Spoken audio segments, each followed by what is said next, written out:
আসসালামু আলাইকুম ইমরান, আশা করছি আপনি ভালো আছেন। আজকে আমরা কাজ করবো প্রায় 55 ফিট উপরে। এটাকে বলে ডায়া পাম্প। আমরা এখন এই যে যে পাইপটা উপরে তোলা হচ্ছে এটাকে বলে ওয়্যার হোস পাইপ।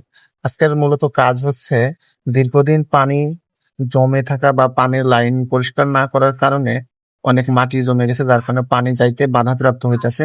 এটা আমরা আজকে সচল করবো বা পরিষ্কার করে লাইনটা ক্লিয়ার করতে হবে। তো এইটা যে মোটা পাইপটা দেখতে পাচ্ছেন, এটার নিচে প্রায় 3 ভাগের 1 ভাগ পানি জমে গেছে। এই যে টাঙ্কি গুলো আছে, এক একটা টাঙ্কি হলো 10,000 লিটারের। এই টাঙ্কির ভিতরে অনেক ময়লা জমছে।